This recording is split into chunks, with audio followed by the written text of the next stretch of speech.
morning. Good morning. Morning.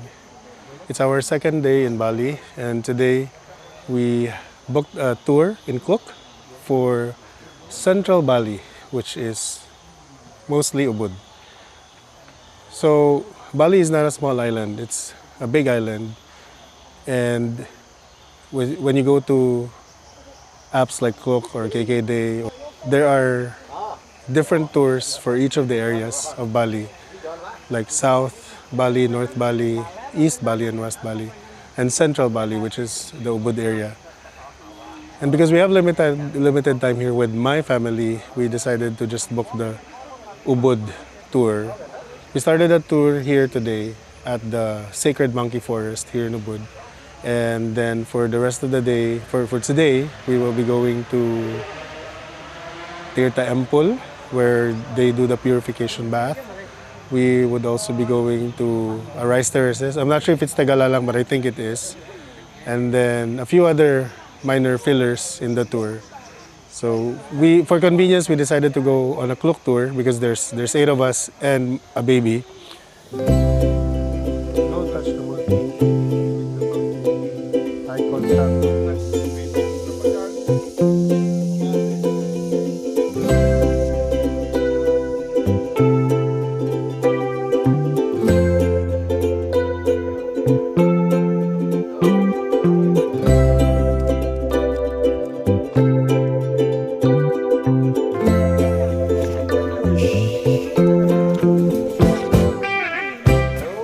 There's a lot of monkeys and they don't hesitate interacting with humans. It didn't feel as dangerous as some videos we've seen. Our tour guide said there's about 800 monkeys in this sacred forest. And they're very interactive. They're kind of used to the tourists. Also, I noticed that the tour guides and some of the people I think that work here have food for the monkeys. I hope it's not one of those cases, but it probably is, like the whale sharks back home in Cebu that kind of messes up their whole feeding pattern because they get fed for tourists, not on their actual physiological need to eat. So in the Sacred Monkey Forest, there will be people who will approach you and who will just start taking photos of you. Those pictures later on will be offered to you to be printed. It's optional. I haven't felt forced yet to do it. The uncle that took our pictures was very nice. He was also very patient. And outside of that, he was willing to take photos using our own camera. So at this point, we can completely say no and just go. And it really doesn't feel forced. They're still smiling. They're still very nice. But my wife and I, we decided to have some of the printouts. It's a little pricey. So it's 50,000, so that's around 170 pesos for a print. But for me, that's okay. That's okay. And then they're still very kind about it. If you do decide to have it printed, it's just right at the exit. Let me show you. Naka-shades. Oh, so this is what you get from the picture. So we just finished walking around the Sacred Monkey Forest and we're on our way to our next destination. I don't know yet where it is. We're leaving that up to the driver, so we'll just follow the flow of the driver. Oh, okay. So according to the driver, it's gonna be the Rice Terraces next. So now, while on the way, we'll have a quick snack. So this is Elmen Protein to Go with 12 grams of protein per serving and 120 calories. So we have to make sure that we still meet our protein goals even when we're on our tour.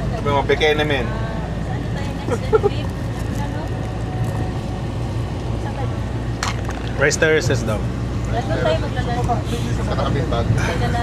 Real talk, mas lami ang Milo high protein yesterday.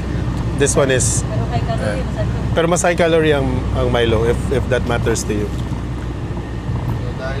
I'm not a killjoy when we're out on vacation. I want to be able to eat as much as I want.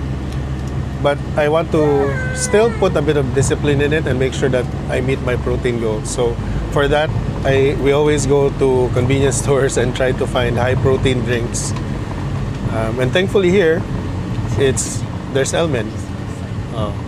Also, I checked in Grab Food last night, and I think it's because of the culture here in Bali. There's a lot of gyms in Bali. There's a lot of people into fitness, into yoga.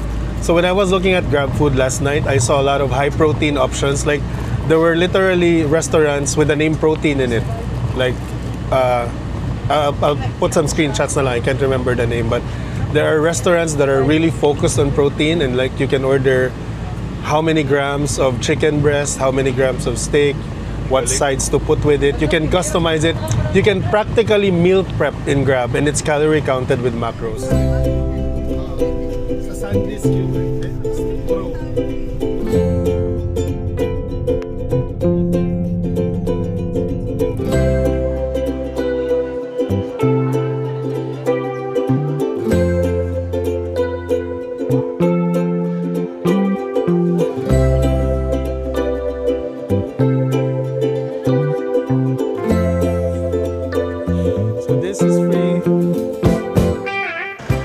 So we are here at Tegalalang Rice Terraces. This is our second stop for the day. In here, there are swings that overlook the terraces, the rice terraces. You can also walk down the rice terraces if you want to. And there are other activities like zip line and stuff. A lot of the additional activities, including the swings, are additional payment or add-ons. So they're optional. You don't have to. But you get entry, it's part of the tour, it's free. And some of the photo spots are also free. Like there is a heart-shaped nest, there's a nest. Those nests are free, but the swings are not. So those are add-ons. And a lot of it's almost customary here that if you do take the swing for the women, you also get one of those dresses, the long dresses, so that when you swing, you get that Instagram effect. No, but our tour guide is going to take us to a different place after this. It's called Happy Swing. So for here, we just took some photos on the free parts and took some videos and photos of the terraces itself. But we didn't take part in any of those additional optional activities. But on the swing place that we will go to later, which is Happy Swing, we might do that, or the ladies in our group might do that. So we'll see you there. But first, lunch. So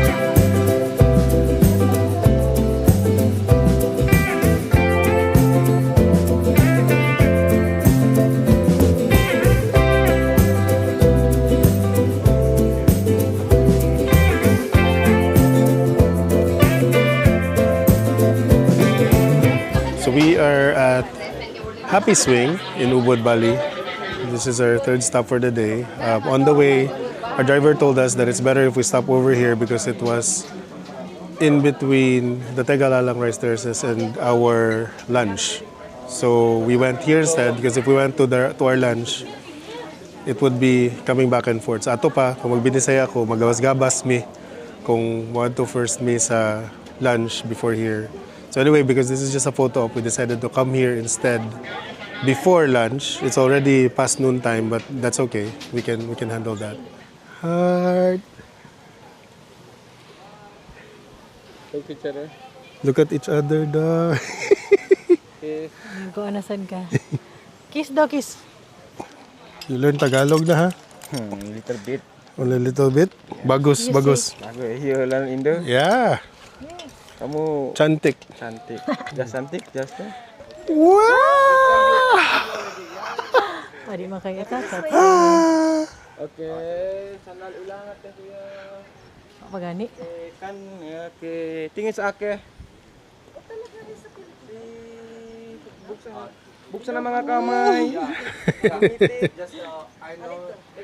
Yes, I know. Just Hard-hearted. Okay.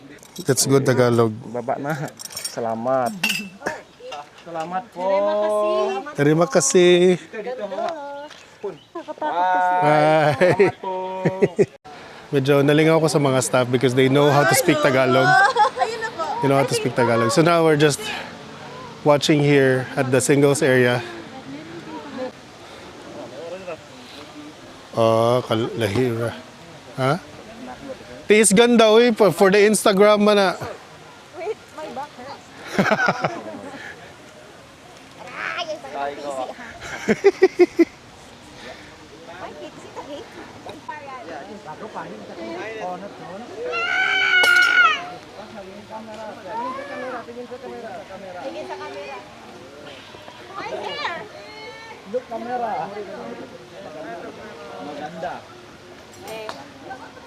So my wife and I just finished having our photos taken at the couple swing, and when we got back here to join our family, because my brother's wives are also taking the single swing, my brothers decided to skip this part.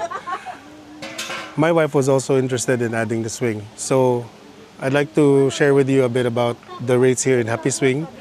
Initially, they will offer you 350,000 rupiah, which pretty much allows you to take photos everywhere in this place. The swings, the nests, and everything. But if that's too steep, they will offer other options. Like for example, you can get 250 and just pick one spot. On our case, my wife and I, we picked the couple swing, and that is 250 each for us.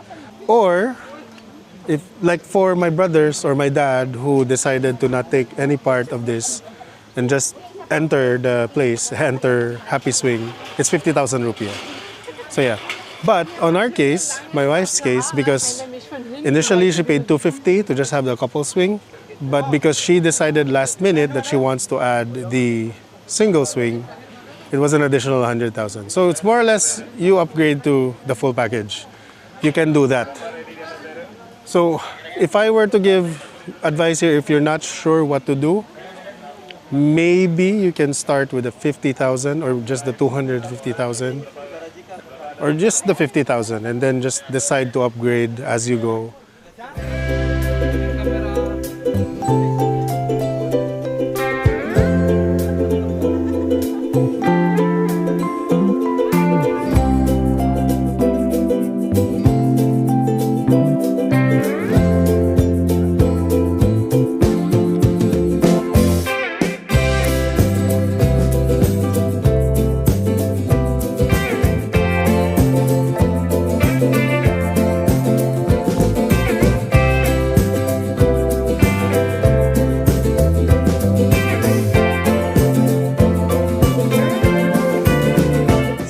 We just finished taking photos and videos at Happy Swing, Bali.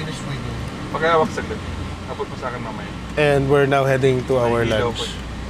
If you like your Instagram photos and reels and videos, do not miss Happy Swing in Bali. It's worth it.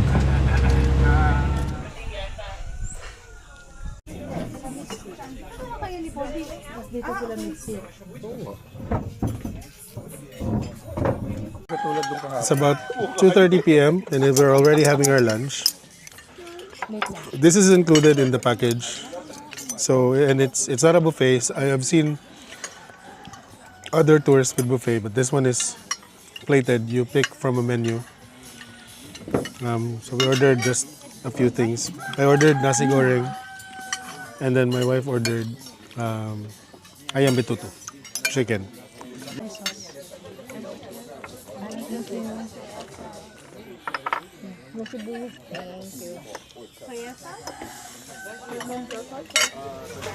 This one, we have coffee, the ground here, Arabica. The green color, the still young, is ready come the red color. The red, the be red.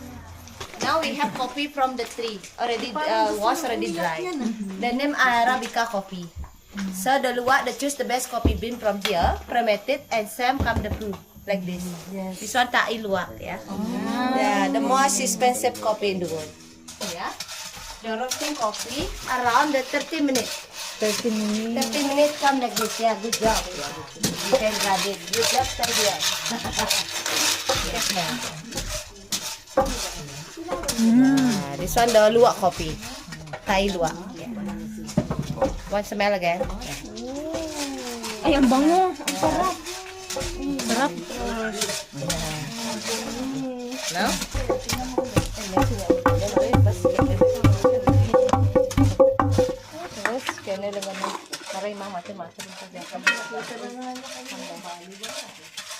Just take the cup with powder and hot water. That's it, yeah. Just like this. Then the powder. You can smell again. You like coffee? Yes. Good, yeah. Later you can try coffee. We have different taste coffee. We have not only black coffee. We have also avocado, coconut, vanilla, and ginseng coffee.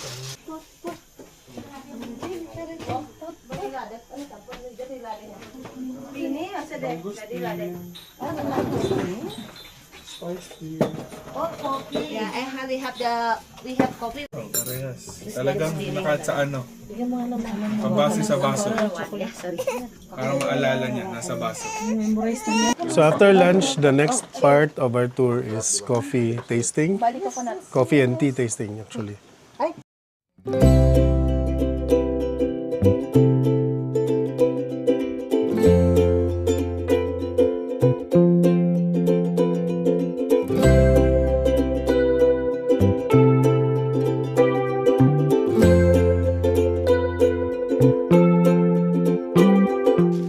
So we just finished here at the coffee plantation.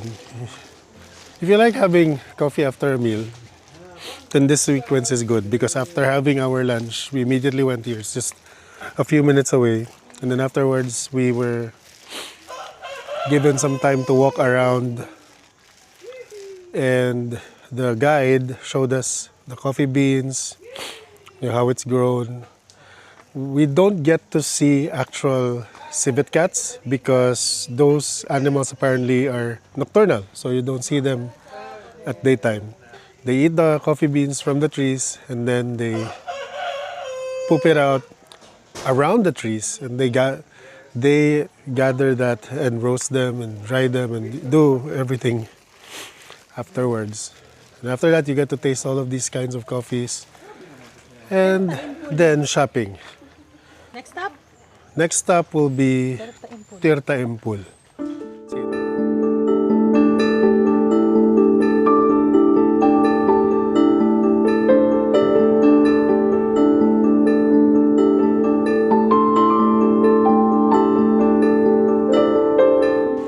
So we are now at our fourth or fifth stop. I think it's possibly our last stop for the day because it's almost 4:30. And this tour should end at 7, meaning by 7 we should be back at the hotel. So this is Tirta Empul. If you've seen those typical Bali videos or vlogs, you'd see that temple where you can have a purification bath. That's that religious purification bath. This is that place.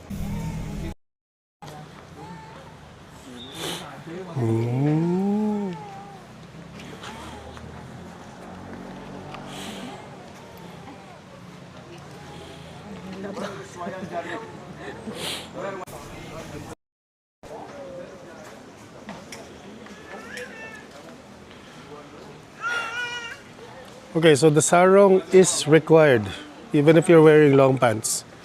Because I'm wearing long pants. We thought that, not that I mind, but we thought that if you're wearing shorts, you'd be asked to wear a sarong. But apparently, whatever you're wearing, a sarong is required to enter these grounds for religious reasons. And on top of that, if you do want to participate in the purification ritual, the one where you bathe, you are required not just to wear a sarong but also an udong, which is a headpiece. But we're not doing that. So we're just here to sightsee, to watch. No need to wear the udong for us. So right there behind me is where you would do the purification ritual if you choose to do that. There are several requirements that you need, like if you notice, they are all wearing that green clothing and that red belt.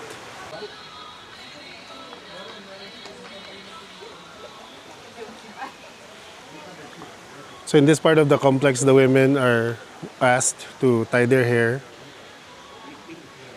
My mom, who's wearing a cap, was asked to take off the cap and tie her hair. So there are some decorum, some rules that you need to comply with or follow when you join these when you come to these places. Because for them, it's still a place of worship. So we have to be respectful of that. Is in here, and also we will see here where is the water coming from. Okay. That the local people using for purification. And in this temple, it has a ceremony. Normally, is every 6 months. Every 6 months. Every 6 months. Okay. Which is we see from our Balinese calendar about the ceremony. And then when they do the ceremony during 4 days, they will close for the tourists. And the people they can pray from anywhere in this place, in this Jerwan area. Okay. So this is the spring where the water comes from, and it goes to the purification temple that we saw earlier.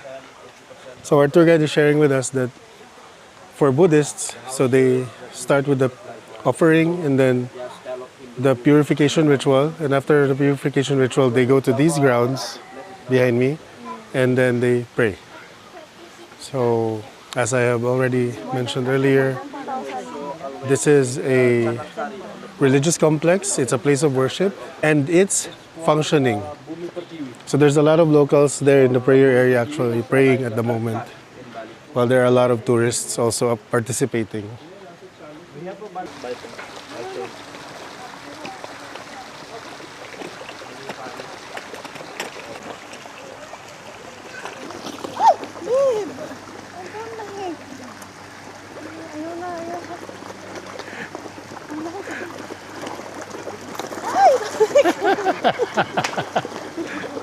So we're already done with Tirta Empul. In the package, there is one more stop, which is Batuan, which is another temple complex, functional temple complex. But because my brother have made a decision to participate in the purification temple, we have decided to give up the last stop. So we're extending here for another few more minutes in Tirta Empul so that my brother can join the purification ritual. He will go through the whole process of it. And then after that, we're going to head back to Seminyak. Maybe have dinner there to end the day. Let's try to find out what the whole ritual would be. So I'll document my brother's participation in it instead. So let's do this. Like that for maybe 10 seconds or 15 seconds. And then while you say wish, your wish. Your What is wish, purpose? okay. Yeah. While you say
Thank you.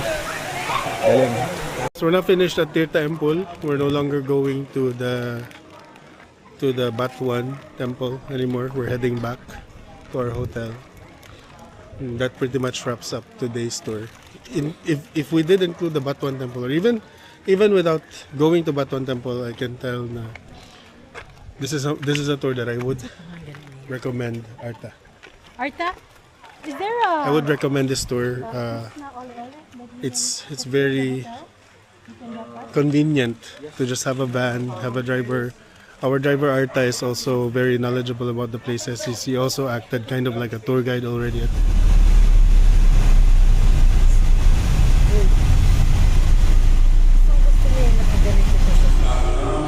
We just got back near our hotel. By the time we got here, it was around 9 p.m.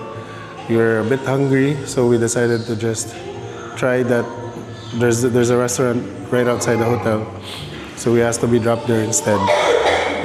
What I wanted to talk about is our driver, because the tour that we booked in Kluk was only from 8:30 in the morning until 6:30 in the evening. So I'm definitely sure he was gonna spend overtime.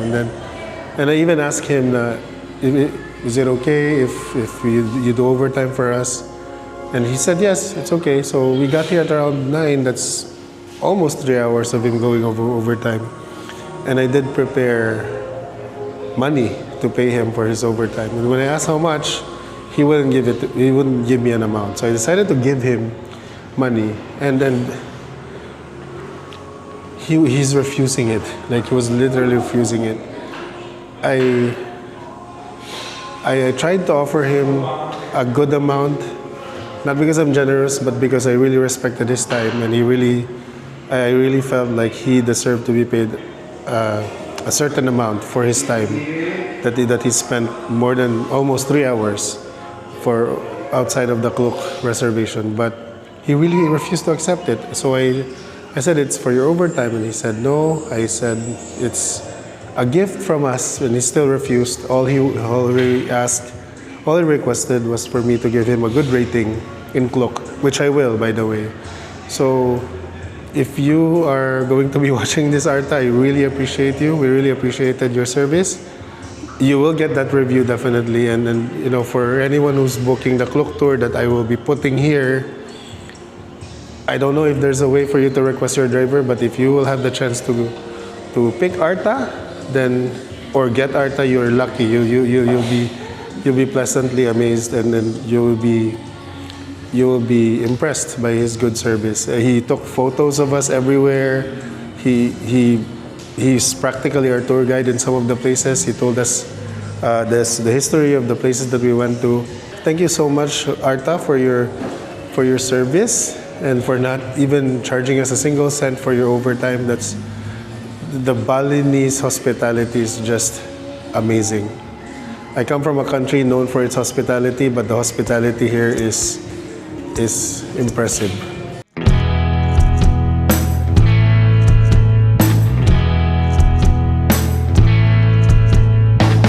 That was just outright lying.